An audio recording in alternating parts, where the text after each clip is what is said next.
स्वागत है आपका अपने YouTube channel H G classes 247 पर।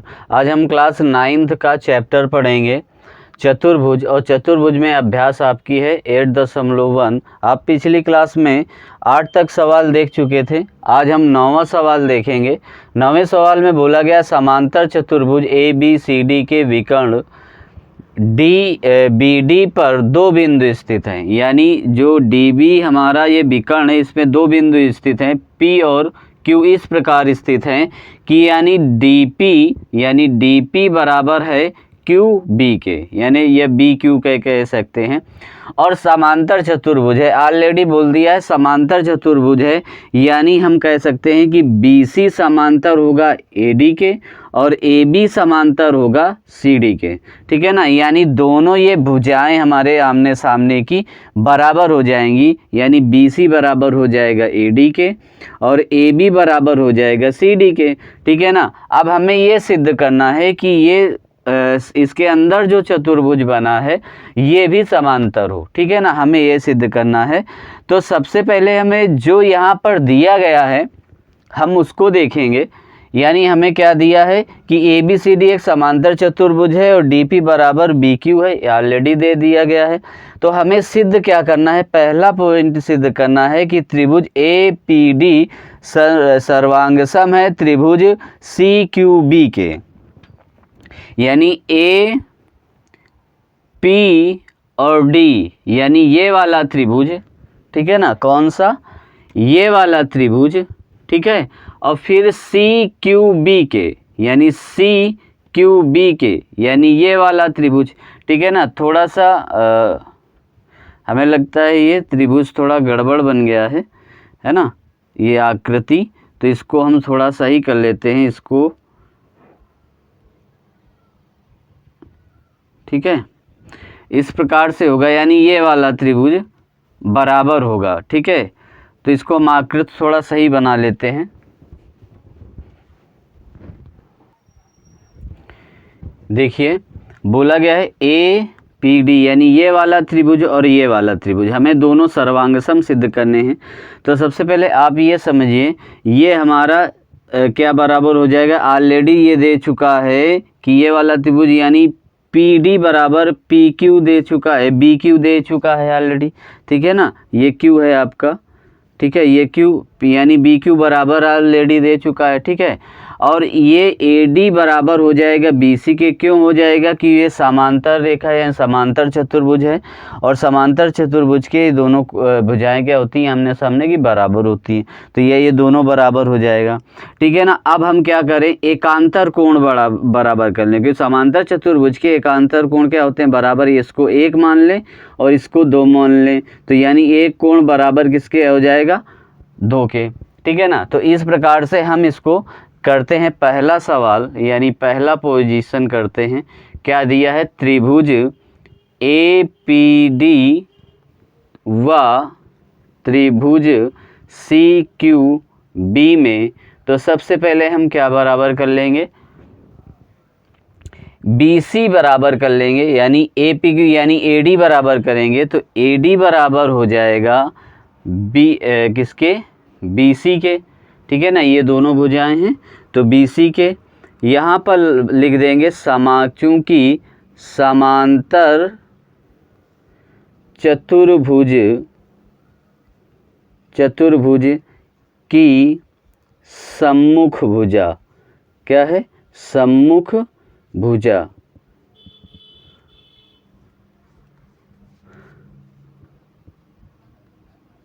सम्मुख भुजा, क्लियर है। और क्यों सम्मुख भुजा है, यानी हम लिख देंगे AD समांतर है BC के, क्लियर है। अब देखो हम एक चीज़ ये बराबर कर चुके, अब हमें ऑलरेडी DP बराबर BQ ये आपको दिया ही है, तो यहाँ पर लिख देंगे कि दिया है।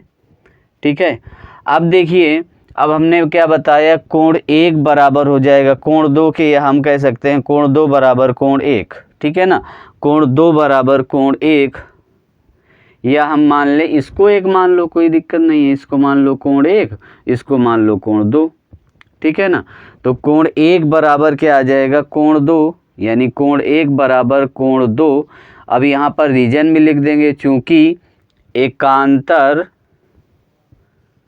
अंतः कोण है, ठीक है ना। एकांतर अंतः कोण क्या होते हैं, बराबर होते हैं। अब देखो इससे ये सिद्ध हो गया। अब देखो हमको देखना है कि कौन सा सर्वांग समता नियम लग रही है। तो देखो भुजा फिर कोण फिर भुजा हमने सिद्ध की है, यानी पहले भुजा की फिर कोण फिर भुजा, यानी कोण के बीच में आ रहा है। ये अलग बात है कि हमने कोण बात के सॉल्व किया है, इससे कोई फ़र्क नहीं पड़ता, मगर बीच में जो आता है हम वो लिखते हैं, ठीक है ना।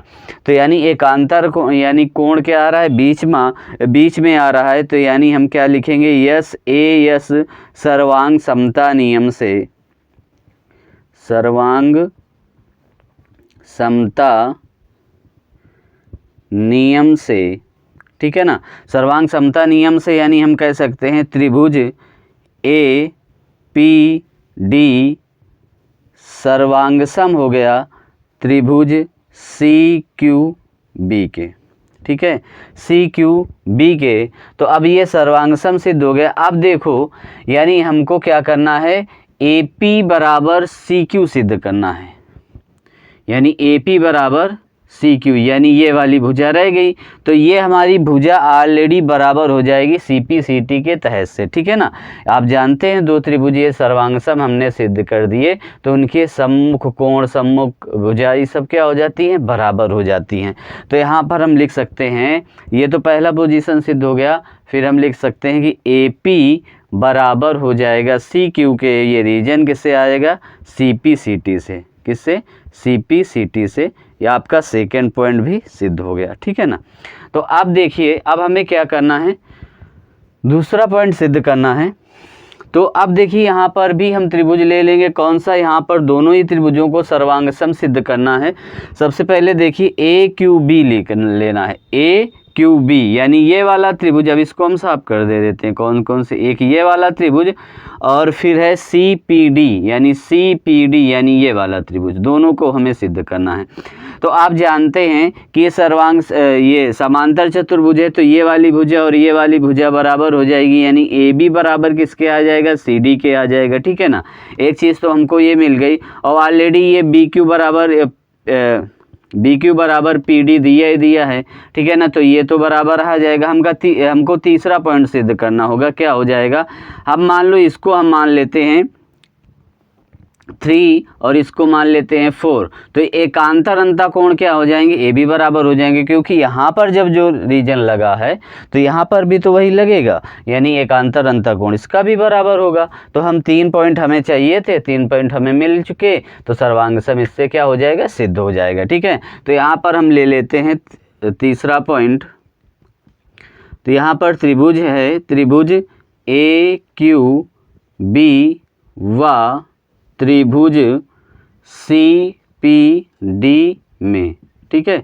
अब देखो दोनों त्रिभुजों में हमने सबसे पहले जो ये ए बी बराबर क्या कर लेंगे, सी डी कर लेंगे, ठीक है ना। तो ए बी बराबर सी डी आ जाएगा। अब रीजन भी क्या लिख देंगे कि समांतर चतुर्भुज की सम्मुख भुजा, ठीक है ना, समांतर चतुर्भुज की सम्मुख भुजा। और यहाँ पर लिख देंगे ए बी समांतर है किसके, सी डी के, ठीक है। ये रीजन भी हमने देख दिया। रीजन देना भी ज़रूरी है कि आप कहाँ से लिख रहे हैं, ये मालूम भी होना चाहिए कि किस कारण से आपने ए बी बराबर और सी डी बराबर किया है, तो हमें रीजन भी मालूम होना चाहिए। और यहाँ पर आपको ऑलरेडी दे रखा है, यानी बी क्यू बराबर है किसके, डी पी के, तो यहाँ डी पी कर देंगे। यहाँ पर दिया है लिख देंगे, दिया है, ठीक है, दिया है लिख देंगे। अब देखो अब हमने ये कोण बराबर किया है, तो यहाँ पर कोण क्या लिख दोगे, कोण 3 बराबर है कोण 4 के, ठीक है ना। और रीजन में लिख दोगे चूँकि एकांतर अंतः कोण है, ठीक है ना। एकांतर अंतः कोण क्या होते हैं, बराबर होते हैं। इस पे भी क्या लग जाएगा, ये ए यानी यस ए यस यानी भुजा भुजा, ठीक है ना, भुजा कोण भुजा यानी यस ए यस सर्वांग समता नियम से, सर्वांग समता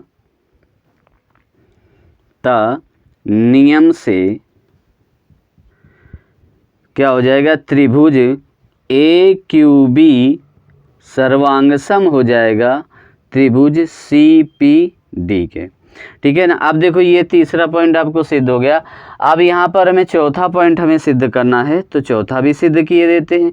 यानी ये बोला है कि ए क्यू बराबर किसके आ जाएगा, सी पी के। तो आप जानते हैं समांतर चतुर्भुज की यदि सर्वांगसम सिद्ध हो गए दो त्रिभुज और उनके जो सम्मुख कोण होते हैं, सम्मुख भुजाएं होती हैं, वो भी समांतर हो जाती हैं।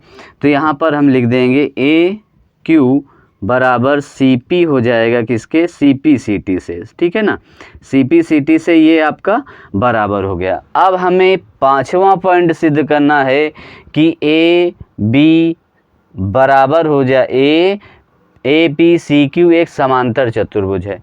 तो यहाँ पर हमें ए पी के समांतर चतुर्भुज सिद्ध करने के लिए पांचवा पॉइंट हम आपको बता रहे हैं। पांचवा पॉइंट में आपको लिखना होगा कि ए पी बराबर है किसके, सी क्यू के, ठीक है ना। तथा ये हमने इसको बराबर किया, ए पी बराबर ही है, इससे यहाँ से समीकरण 1 से ले लिया, इसको 1 डाल दो, सी पी सी टी जो सिद्ध किया इसको 1 डाल दो और इसको 2 डाल दो, ठीक है ना, समीकरण 1। और यहाँ पर क्या लिखोगे, ए क्यू बराबर किसके हो गया, सी पी के। तो यहाँ पर लिख देते हैं चतुर्भुज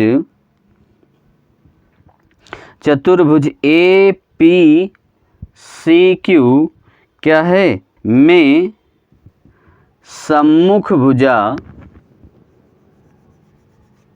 में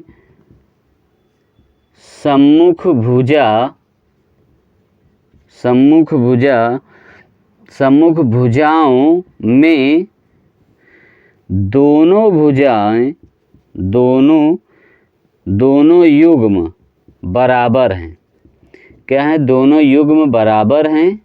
तो अतः यहाँ पर लिख दोगे, अतः चतुर्भुज ए पी क्यू सी समांतर चतुर्भुज है। लिखेंगे एक समांतर चतुर्भुज है, ठीक है ना, एक समांतर चतुर्भुज है, ठीक है ना। इस प्रकार से हमने इसको लिख दिया है। उम्मीद है सवाल आपको 9वां समझ में आया होगा। बड़ा आसान सवाल था। तो देखते हैं अब अगला सवाल क्या है।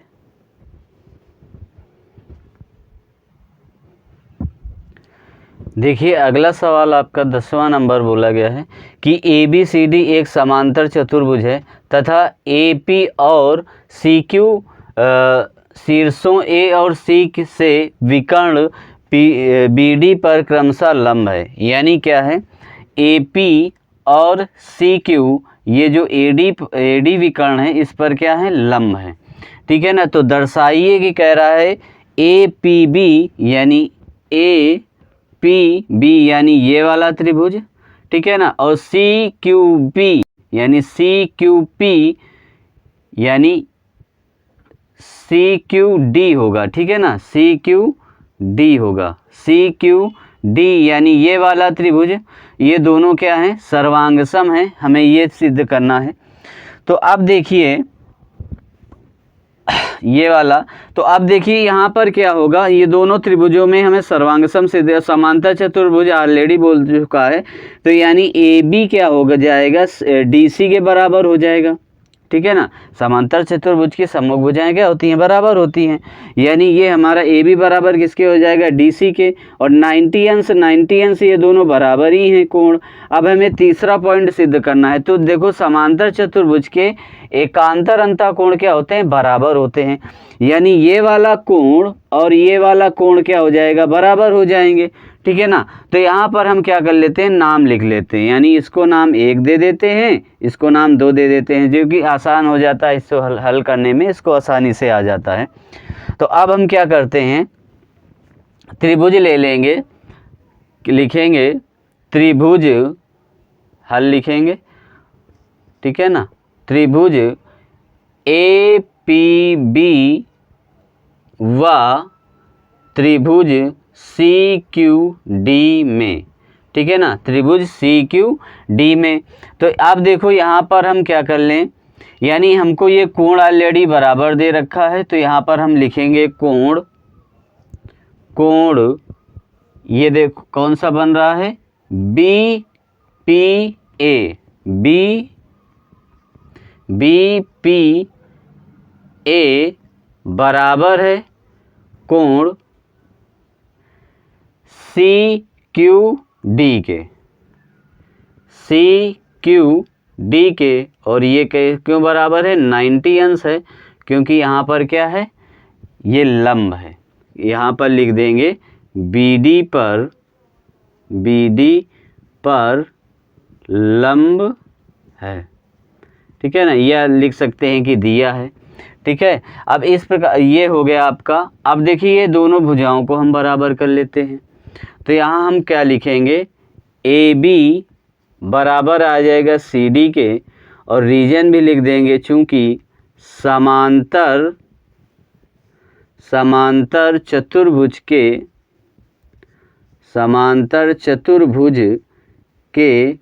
सम्मुख कोण इस वजह से सम्मुख कोण बराबर होते हैं, इस वजह से। अब ये भी लिख देंगे कि AB समांतर किसके है, CD के, AB समांतर किसके है, CD के। 2 पॉइंट हमने सिद्ध कर लिए। अब तीसरा हमको क्या करना है, कोण A बराबर कोण 2 के कर देना है, यानी कोण 1 बराबर किसके आ जाएगा, कोण 2 के। तो इसको लिख देंगे, चूंकि एकांतर अंतः कोण है, क्या है, एकांतर अंतः कोण है, इस वजह से बराबर हो गया। अब देखिए यहाँ पर बराबर किस हिसाब से हो रहा है, यानी भुजा सिद्ध की हमने, ठीक है ना, भुजा सिद्ध की, फिर कोण सिद्ध किया, फिर कोण सिद्ध किया। यानी ये देखो ऑलरेडी ये पहले क्या है, कोण कोण फिर बाद के भुजा, यानी कोण कोण, यानी ए यस से ये सर्वांग समता नियम, यानी कोण हमने दोनों पहले सिद्ध किए हैं। तो यानी ए यस सर्वांग समता नियम से, सर्वांग समता नियम से तो ये क्या हो जाएगा, हमारा त्रिभुज ए पी बी सर्वांग सम हो जाएगा त्रिभुज सी क्यू डी के, ठीक है ना। ये चीज़ बराबर हो गई। हमको अब दूसरा पॉइंट हमें सिद्ध क्या करना है, कि दूसरा पॉइंट ये सिद्ध करना है कि हमारा जो AP है ना, AP ये हमें बराबर करना है QC के, ठीक है। तो अब देखिए जब हमने दोनों त्रिभुजों को सर्वांगसम सिद्ध कर दिया है, तो आप जानते हैं इनके सम्मुख भुजाएं भी समान हो जाएंगी, तो इनको हम बराबर कर लेते हैं CPCT के तहत से।